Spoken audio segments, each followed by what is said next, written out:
জনসমর্থন, জনভিত্তি সন্ত্রাস দিয়ে কখনো দমন করা যায় না, যেটা গত নির্বাচনে প্রমাণ হয়েছে। তারা আমার জনপ্রিয়তায় ভীত সন্ত্রস্ত হয়েই তারা চাচ্ছে না যে আমি এই সমাজসেবামূলক কাজ করি প্লাস রাজনীতিতে সম্পৃক্ত থাকি। বিএনপির নেত্রী নায়েবা ইউসুফ উনি ভীত সন্ত্রস্ত হন এবং উনি যুবদলের কিছু লোককে উনি নির্দেশ দেন যাতে আমার উপরে হামলা করা হয় বা আমার লোকজনের উপরে হামলা করা হয়।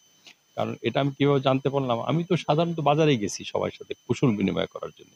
তখন আমরা যখন ওখানে দাঁড়াই, তো একটা মিছিল আসলো। তো মিছিল আসার পর আমরা চুপ করে একটা দোকানে দাঁড়ালাম, চায়ের দোকানে দাঁড়ালাম। তারা ইচ্ছে করেই আমাদের উপরে অ্যাটাক করার জন্য, তখন স্থানীয় পুলিশ ছিল, অন্য লোকজন তাদেরকে বাধা দেয়। বাধা দেওয়ার পরে তারা কিন্তু যাচ্ছিল না। তারপর একটা স্টেজে যখন পুলিশ থেকে আমাদেরকে বলা হলো, স্যার আপনারা চলে যান। আমরা চলে যাওয়ার ফেরত আসছি। তখন হঠাৎ করে আমাদের গাড়ি বহরে অ্যাটাক করে এবং আমাদের গাড়ি এবং আইন শৃঙ্খলা বাহিনীর একটা গাড়ি এবং একজন আমাদেরকে ড্রাইভারকে প্রচণ্ড আহত করে এবং আহত করার পরে আমরা মামলা দায়ের করেছি। এটা প্রক্রিয়াধীন আছে। আমার মনে হয় যেকোনো সময় মামলা হয়ে যাবে। তারা তো আমাকেই টার্গেট করেছে। তারা চাচ্ছে যে না আমি ফরিদপুরে জনমানুষের যে সেবা, মানুষের যে প্রত্যাশা এটা আমি পূরণ করি। আমি কি করছি? মানুষকে বেকারত্ব দূর করার জন্যে এখানে ট্রেনিং সেন্টার করেছি। তাদেরকে ট্রেনিং দিয়ে চাকরি দিয়ে ঢাকায় নিয়ে যাচ্ছি। তারপর দুস্থ মানুষের পাশে দাঁড়াচ্ছি, তাদের চিকিৎসার ব্যবস্থা করছি। তারপর যেসব অসচ্ছল পরিবারের ছেলেমেয়েরা লেখাপড়ে তাদের বৃত্তির ব্যবস্থা করছি।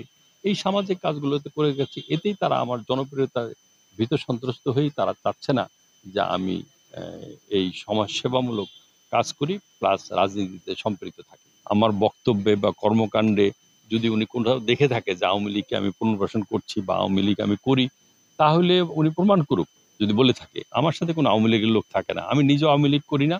আমি গত নির্বাচনে স্বতন্ত্র প্রার্থী হিসেবে করেছিলাম। আমি এবছরও স্বতন্ত্র প্রার্থিতা করছি। আর অতীতে একসময় হয়তো কেউ আওয়ামী লীগ করতো। তার মানে এখন তার সে আওয়ামী লীগ করে না। আর তার মানে তার রাজনীতি করার অধিকার তো আছে। অনেকেই তো একসময় আওয়ামী লীগ করতো, এখন বিএনপি করে। তো তারাও তো তার সাথে অনেক আওয়ামী লীগের লোক আছে। তো এইটা কোনো যুক্তি না। যুক্তি হলো পায়ে পাড়াদের ঝগড়া করা। ঝগড়া করে আমার এই কর্মকাণ্ডকে বাধাগ্রস্ত করা। জনসমর্থন, জনভিত্তি সন্ত্রাস দিয়ে কখনো দমন করা যায় না, যেটা গত নির্বাচনে প্রমাণ হয়েছে। আগামী দিনেও আমার এই ভিত্তিটাকে এই সন্ত্রাস দিয়ে কখনো দমন করা যাবে না। তাতে মানুষ আরো তাদের প্রতি আস্থা হারাবে এবং আমার জনসমর্থন বাড়বে। এটা আরো এই জনসমর্থন এই জনস্বার্থের যে কাজগুলো এবং আমার প্রচারণা আমি অব্যাহত রাখবো। আইন শৃঙ্খলা বাহিনী তারা যেভাবে সক্রিয় থাকার দরকার, আমি মনে করি তাদের আরো সক্রিয় হওয়া উচিত ছিল এবং আসামি গ্রেপ্তার করার ব্যাপারে এখনো গতকালকে যারা অ্যাটাক করেছে কেউ গ্রেপ্তার হয়নি। আমি মনে করি আইন শৃঙ্খলা বাহিনী আরো তৎপর হবে এবং যারা এইসব হামলাকারী তাদের দৃষ্টান্তমূলক শাস্তির ব্যবস্থা করবে। এখন তো অন্য কোনো রাজনৈতিক দল মাঠে নাই আমি ছাড়া। আমি একজন স্বতন্ত্র প্রার্থী। আর ২টা রাজনৈতিক জোট, কেউ মাঠে নাই। সব অ্যাটাক তো আমার পরে হচ্ছে। কেন? আমি কোন একটা লোক বলুক যে একটা সন্ত্রাসীকে নিয়ে আমি ঘুরি, আমি কোনো তাদের রাজনৈতিক দলকে তাদেরকে হামলা করেছি, বাধা সৃষ্টি করেছি, এরকম তো করিনি। তো সেখানে যদি আইন শৃঙ্খলা বাহিনী তার কঠোর না হয়, তাহলে কিভাবে আমি একটা সুষ্ঠু নির্বাচন আশা করতে পারি? তাহলে আমার যদি আজকে প্রচারণা করার মতন ইয়ে না থাকে, অবস্থা না থাকে, তাহলে তো একটা সুষ্ঠু নির্বাচন হবে না, একতরফা নির্বাচন হবে।